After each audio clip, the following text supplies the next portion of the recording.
With the release of the Obi-Wan series, I finally driven up enough motivation to finish this Episode 3 Anakin costume. The costume is hyper accurate to the original costume worn by Hayden Christensen on set, sourced fabrics from the original, and I'll talk about that later.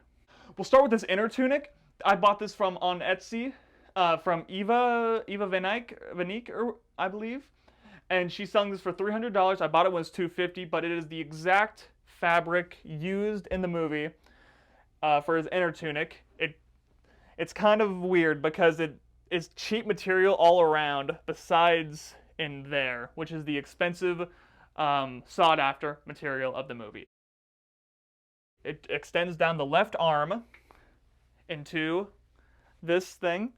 It's longer than your actual arm, so when you wear it, it bunches right here at the wrist, which is accurate to this scene you could see in Revenge of the Sith. Actually, a fair warning to anyone who will buy or has bought this from Eva. Do not sweat in it, just at all. Like, well, you can sweat in it. It is. I didn't know this. It was never in the product description. No fault against her. Do not sweat in it, because if you sweat in it, it will leak color. This brings us to my favorite part, favorite fabric actually, the outer tunic and the obi and the cloth tabards. I love this material. It was made by a great source, Nathan Andrews. He has his own company. I'm not sponsored or anything. I bought this from him. I bought like 15 yards, and since I was new at sewing, I took a little more. But it's called Threadlair. I'll throw up a thing here for you. And it's covered with just everything you could want for Jedi costuming, or just Star Wars costuming. Because he has Obi-Wan, episodes 1 to 4, actually. He just released his Kenobi series, which is amazing. Has every piece of costuming in that show. It has the beginning costume with the blue and the orange. It has just his finishing outfit. It's an amazing source for whatever you need in Star Wars costuming, especially Jedi. So, he released 100 yards of this, I believe, and it is such a just beautiful material. It crinkles perfectly, and it looks the part, because it is the part. And however, I have had a problem with mine whenever I was wearing it out at the convention. It kind of started fading in some places, but that's the only known instance that he knows of this fabric actually doing that. It's never done this to anyone else. But that brings us to the collar, which is the piece I really obsessed with making this. I'll throw up some B-roll, but there is just so much detail, just even in the collar. You kind of take you take this piece of, like, I believe it was 50 something inches for me, not really important, but however long it needs to be to wrap around your neck in one piece. That's important. There's no seam behind the neck, as like some people think. That was on Luke's Return of the Jedi one. It's not on the Anakin's, or any prequel Jedi for that matter. But you take it, you fold it over, and you sew it. There's this tube, and then you want to make it a little bigger than you need it to be, so you can put it on. So once you connect it here, you kind of fold it over onto itself and then stitch across that. I didn't do that.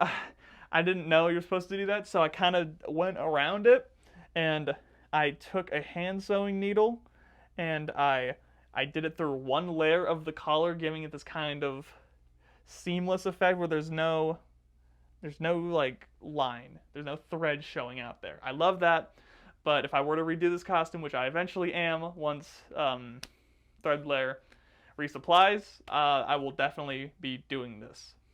Now, there's also something I did not know about this costume. It seems really obvious in retrospect, but there is pleating in the skirting. When I put this together, and I had no pleating around the midsection, it just kind of looked too tight. It looked like I was wearing a dress. However, I went back and added some spare material, some pleating, and it looks just the right way it should. That's about it. Also, that's big thing about this arm sleeve.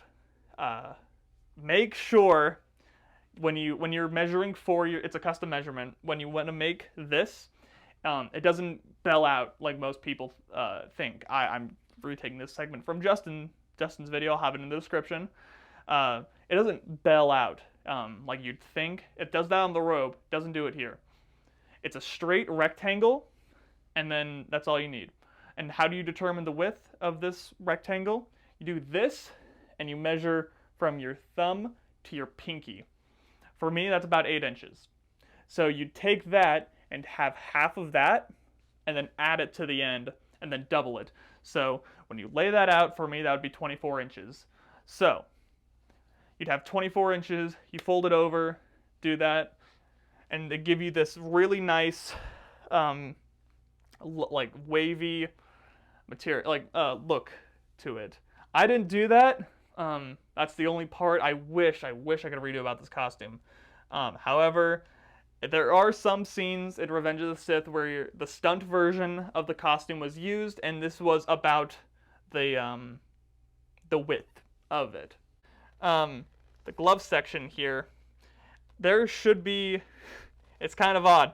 It kind of stops at about here, the sleeve does, and it's kind of brought up and pleated over, and then you put spandex on the inside and do that. So it kind of condenses all of this able to fit in this relatively snug glove.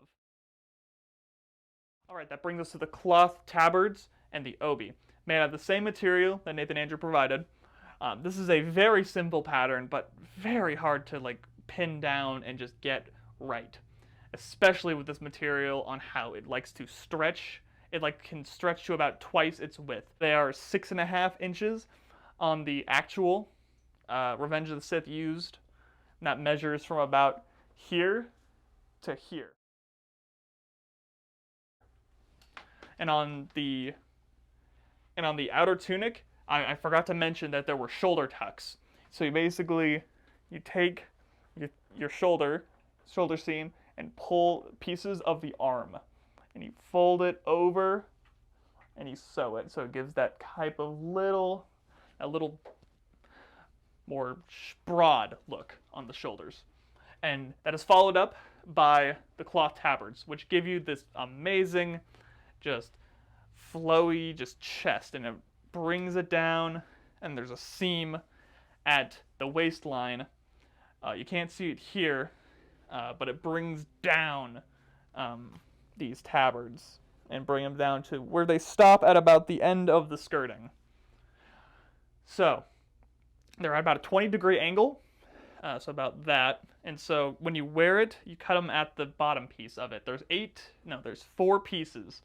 There's 2 pieces here, and this is kind of sewn like a pillowcase. If you can imagine how there's two sides of just squares sewn together, that's pretty much it.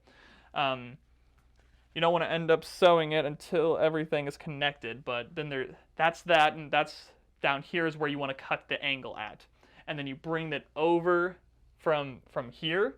That's usually about, I think it was 40-something inches for me, to bring it around here and stop at under here, and then attach it. And then and you attach it. I don't think you're supposed to, but I did personally. I stopped it here, and then went around. I highly recommend just tacking it down here. They have that on the Galaxy's Edge tunic. It was such an inconvenience to me at the con, just walking around and having it slip off, especially when you get sweaty. It just decides to want to pop off your shoulders. So highly recommend that, to tack it down. Doesn't matter if it's movie accurate because no one's going to see it. But highly recommend it. That brings us to the leather tabards. These are very cool pieces. Not the best constructed here. I made them in a day, They were $20 of faux leather. If you're curious, I'll link it down in the description for everything I have here.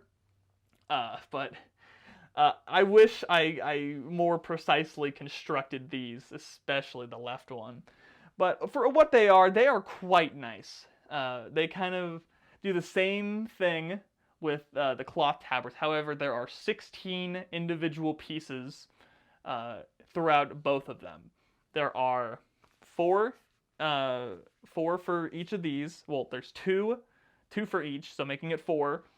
And then these stop under the waistline as the same as the cloth tabards do. And there's another pair here, and then repeat that for the back, and so that makes there's 8 panels total, and make the back lining of them 16. So you need about, I got 2 yards of, I believe, 60 inches of material. If these were actually made with actual leather, and that is exorbitantly expensive, about $300 for both of them, just for the material, which Nathan Andrews also sells on his website for $60 for, I believe, 6 to 9 square feet of it, which sounds reasonable, but you need about 4 or 5, depending on how large you are. I am 6 foot, which relatively matches Hayden Christensen's size on pretty much everything. This is the most inaccurate piece, but there are snaps under here that I used, I glued on to the leather pieces, so that whenever I put these on, they would stay on, and they had pretty good success at the convention just wearing it around. Now we work our way down to the obi. I know, ironic for Anakin, but that's what the sash is called. It's ironically kind of complex. There is obviously a grain to everything in this costume. There is a grain going down the collar, and then an independent one going down the chest, and then there's the arm, and then there's the skirt, and then there's the inner tunic, you know? Everything has a specific grain you need to cut from the material. And this is the most consuming of the material, because it's diagonal. So, it's beautiful. I will not tell you it's not, but it is really just an eater of material. You put diagonal, it's sewn the same as the cloth tabard, but in one, like, all around. It's just a rectangle. It's just a full rectangle. It is larger on the front side, which is the diagonal, because it's meant to crunch. It's meant to have texture when you wear it. And it's kind of hard to explain, but once you see it, you'll know it, because it's crunched up, it has folds, it looks very organic, very lived in, and I love it. So, the closure is left over right. So, this side closes over this side. So you kind of want to put it on like that. That's good. It's very obscure. That's a very obscure detail. The actual one in the movie closed with hooks and eyes, but that's not really a sustainable thing. I believe they have it at Galaxy's Edge the same way. Those are really good tunics for what you pay for them, but it's like $125, I believe, for an adult. But there is just a lot of just little things in this costume that just really bug you when wearing it from the movie. So I put Velcro, just a Velcro closure. It holds on really well, won't come out. And that's about it for the obi. It's a simple piece, but it is an amazing one that really brings the whole thing together. And now that brings us to the belt, which is by far the most complex piece on this costume, and that's not a bad thing. It is a leather construction, obviously, a thick leather construction with the belt buckle and varying pieces and like little trinkets around the costume. There is a cover tech wheel right here that obviously holds the saber. I didn't have it on because it weighs it a lot. But right here, there are these little little pen caps, which they were genuinely pen caps with cylinders glued on the bottom. But there are eight of these going around. I believe there's 4 right here, 2 right here, and 2 on the back. And they are Jedi food capsules, and there's not much to say about them, but they add a little in it. This belt was made by Robert Damewood of Anakin Build Group on Facebook.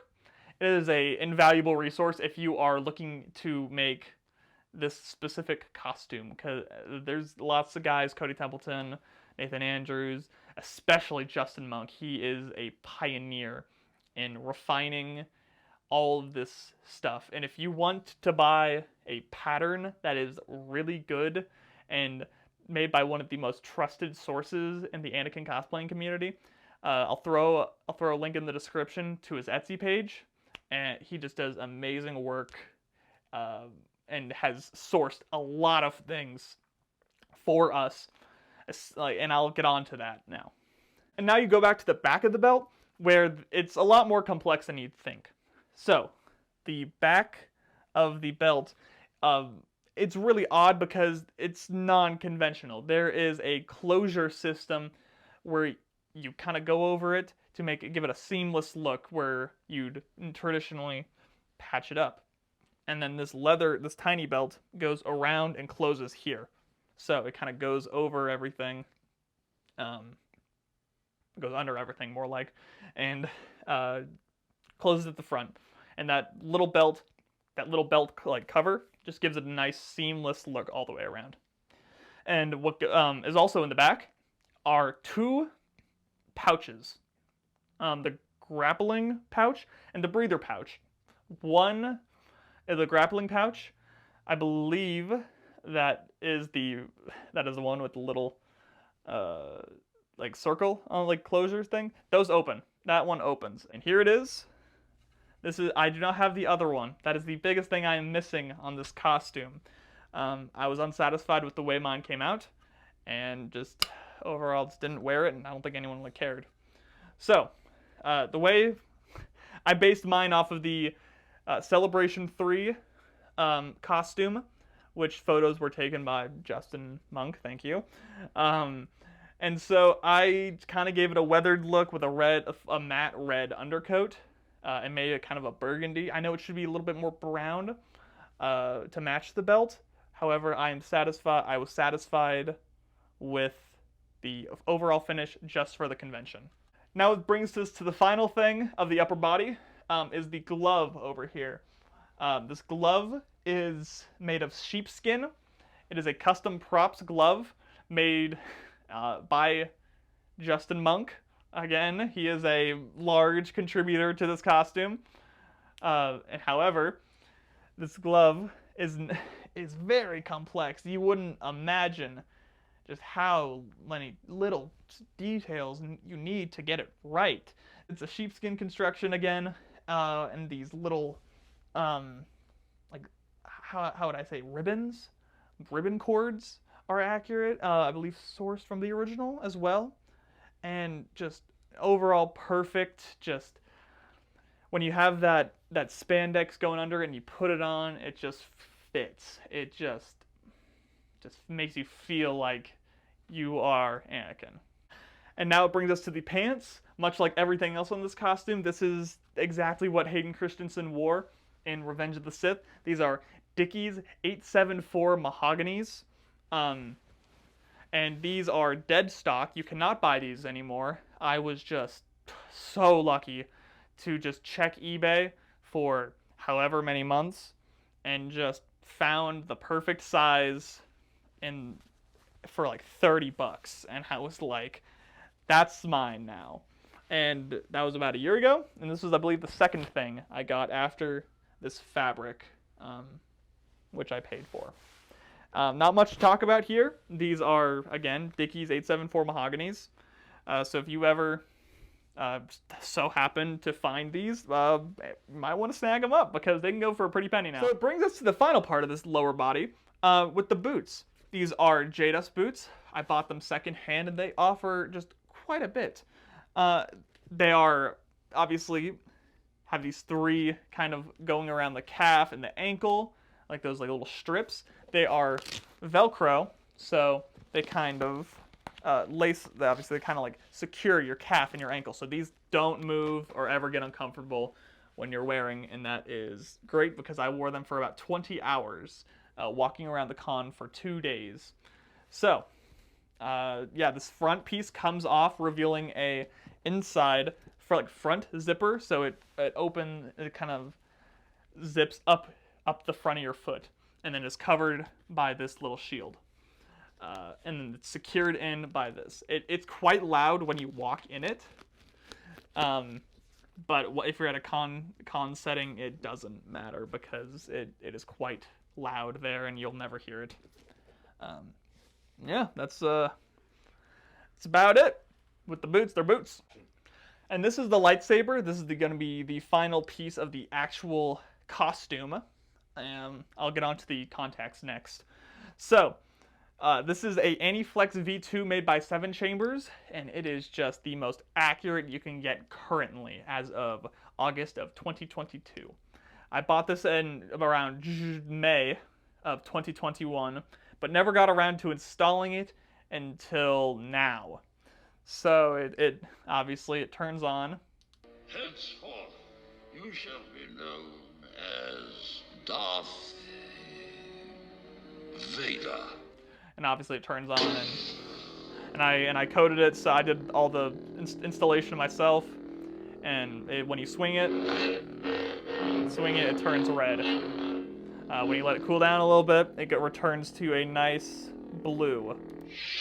But this is the most accurate you can get, obviously. It has just everything. It's very nice to hold in your hand.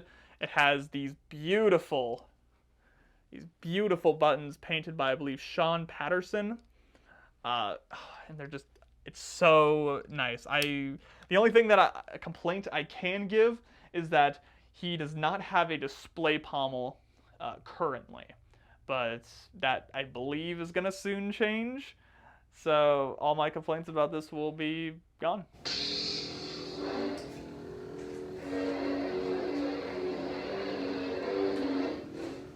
And these are the contacts. I'm wearing them.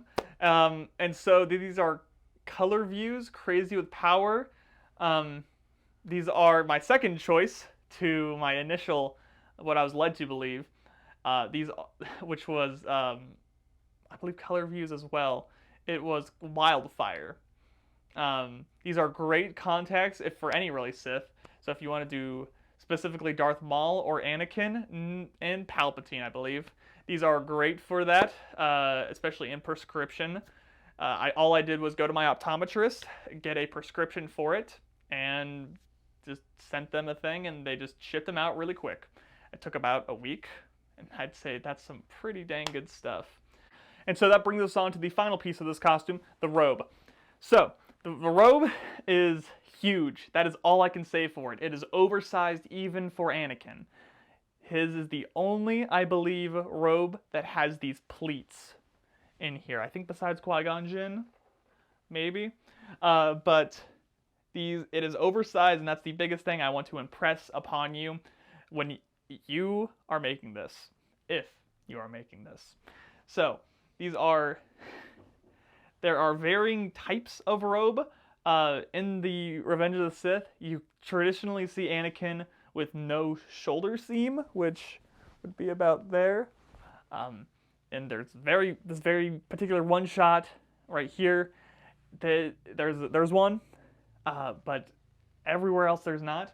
So we know there are multiple robes varying from the promotional one, which has a larger hem on the sleeve, which I opted for. This is 5 inches in with a rollover, and then 1 inch. I believe it's called a French seam, I believe. I don't want to get it wrong, but I rolled it over 1 inch, brought it in 5 inches, and then spaced it, I believe, every 4 inches with a slip stitch, so making it this very unnoticeable stitch. And the way that you want to pattern this is that measure your arm, add at, I believe, 11 inches for, and that seems excessive, I know, but you want to get 1 inch rolled in, 5 inches rolled in, and you want to get a deep, like 4 to 5 inch on the shoulder tuck. These have shoulder tucks and give it that very nice Jedi-like quality where it brings all the way down. This is also a slip stitch.